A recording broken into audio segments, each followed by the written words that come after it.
Everyone, my name is Farrel. My research focuses on estimating electric vehicle or EV public charging demand across DKIJakarta using agent-based modeling and simulation technique. Okay, so let's start with some recent news about climate change. I'm sure that if you've been on your social media, you've heard about the Willow project, which is a disaster for our planet due to the pervasive emissions the project generates. Climate change affects multi-dimensional sector of our lives, including poverty and also hunger. This just happened very recently in my hometown, Indonesia.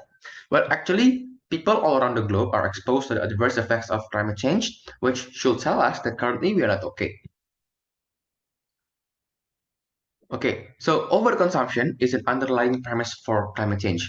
Overconsumption leads to industrial advancements and business growth, which might be good, but to the other extent, our planet pays the price. It causes our planet to be warmer. It also causes all the recent occurrences shown previously. And so, responding to the urgency, countries all over the world then agreed to act by ratifying the Paris Agreement to limit temperature increase. As you might have probably guessed, Indonesia, uh, which is their hometown, their capital city is DKIJakarta, participates in the agreement. And this is where my research comes to play, because the government of Indonesia had determined that a concrete strategy to lower carbon dioxide is by transitioning to electric vehicles. And this also fits into the country's supply and demand analysis as well, in which the fact that the transportation sector that contributes a major proportion to the coal burning is balanced by the country's status as the biggest nickel producer in the world. However, transitioning to EV is harder than we thought, because based on a survey by Deloitte, Indonesia's top concerns for this transition is the lagging infrastructure development, which in this context is EV charging stations or EVCS. If you look more closely, we can even see that the second and third top concerns are also related to EVCS. And based on it, this spikes my interest to estimate the required EVCS to address the concerns, which later I found to be measured through public charging demand. More complications arise since capturing public charging demand is tailored to an area's geographical and social conditions where we are lacking public data in. In this context, the geosocial aspect refers to home charging access, which is envisioned to be low because DKI Jakarta is densely populated. Meanwhile, the social aspect refers to EV drivers' risk attitude. And so, what do these affect? These variables affect EV state of charge or EV SOC, which is a term synonymous with the battery level of the EV. And these variables also affect the public charging demand itself. And so the first reason behind these deductions is that EV drivers will have their flexibility in refueling more restricted. And the second one is that EV drivers never really charge at 0% SOC. Rather, they charge at their unique preference or the so-called risk attitude. And based on these graphs below are shown these research questions and also objectives. The first RQ is the straight estimation of public charging demand per DKI Jakarta Regency, while the second to fifth RQ address such data limitations of home charging access and also risk attitude and how they impact both SOC and also public charging demand. These research objectives are a direct product of the RQ. And certainly, this research is bounded by several aspects. The public charging demand estimation is only done in DKI Jakarta, excluding Kepulauan Seribu because it does not have any provincial road network. Simulation variables are also limited, which I will explain later on. And finally, this research accounts for the targeted number amount of EVs on the road by 2030. Okay, so now let's review several findings from previous studies. It turns out that all along, studies about refueling placements have always been about to curate more sustainable ways of mobilizing, but it also accounts for station availability and the respective driving range these stations serve. From that point, subsequent studies advance the knowledge by adding a vast array of simulation to their modeling. And consequently, this is how my research is positioned among other studies. This research leans more towards the behavioral aspect of EV drivers and does not overly dwell on the technical side of the EV. Okay, so here is a brief explanation about the variables included in the experiment.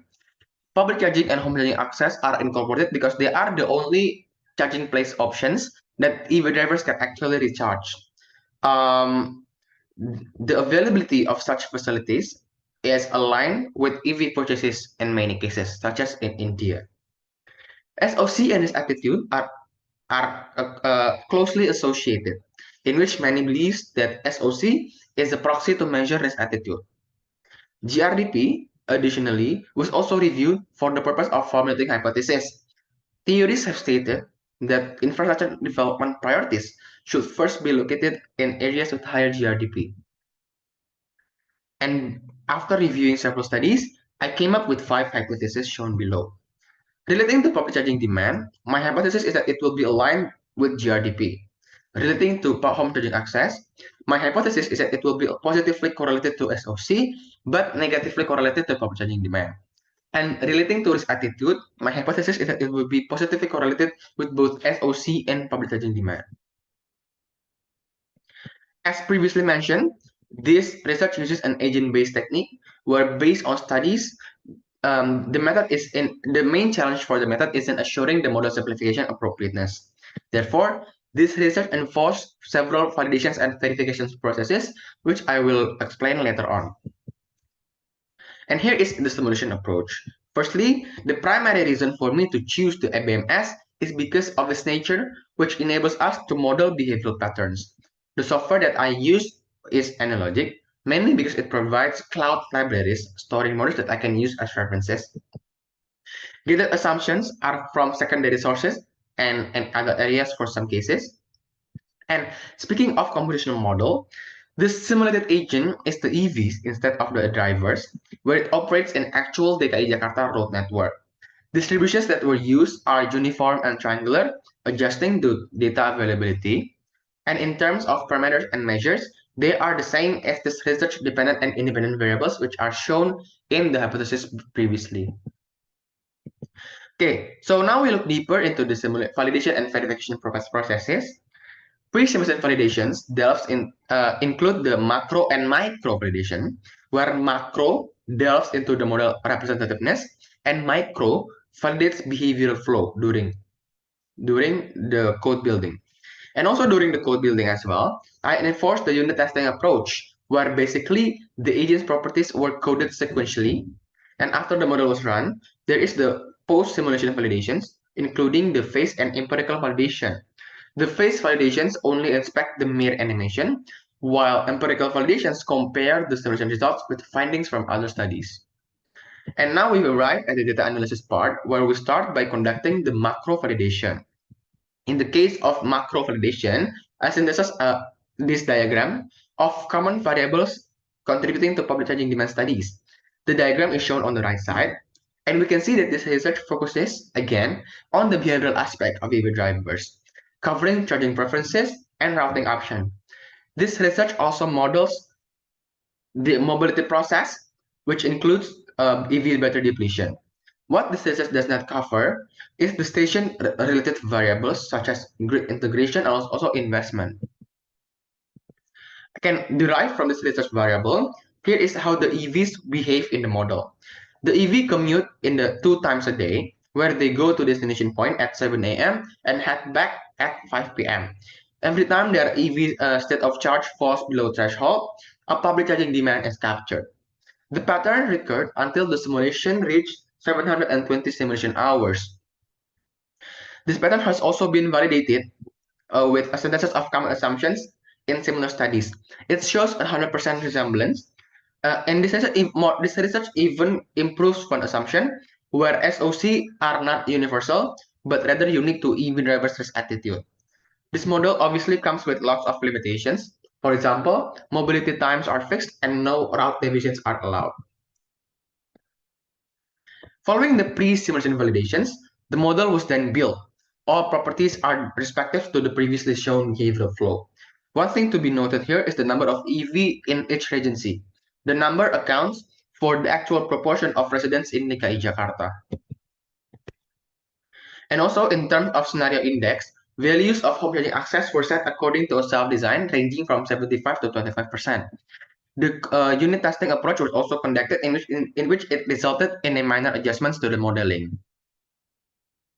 And based on it, now we are ready to run the simulation, and I'm going to demonstrate it to you guys in a moment. Okay, so here's the analogic applications. I'm going to run it. And we are going to be directed to the experimentation page where we can choose the home page access. Let's set this to 50%. Okay, so it will show you guys how the animation of how the EV will mobilize in DKI Jakarta. We can see that at 7 a.m. This EV will mobilize to their destination points. Let's fasten up this thing a bit. And at 5 p.m. they will head back. And this pattern will recur until the simulation ended. Okay. This is how I collect the data about the charging demand, also SOC. Okay, so let's just stop it right there and continue the presentation.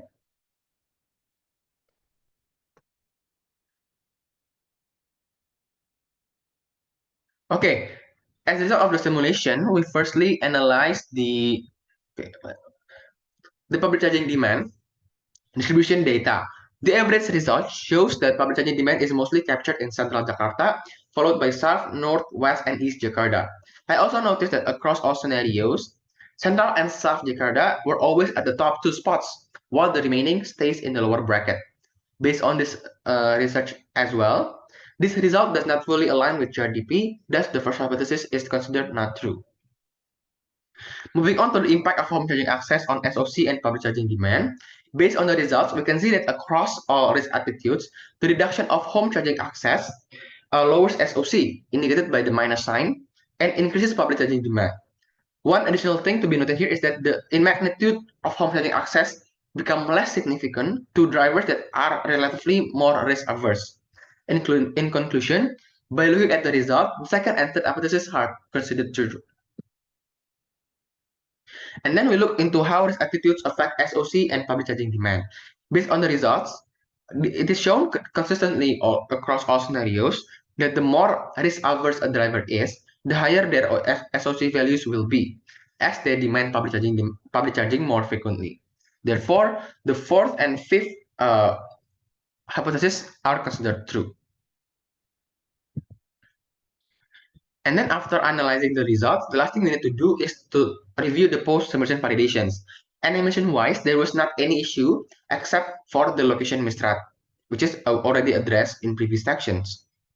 Additionally, results are related to the hypotheses that are considered true are also comply with existing studies. Associations between home charging access, SOC, and the public charging demand are confirmed as other studies have stated about EV drivers' reliability to home charging and its effect when the charging mode is nullified. On the other hand, associations between risk attitude (SOC) and public charging demand are also confirmed, as other studies have stated about EV drivers' tendency to charge more frequently than what the vehicle itself required.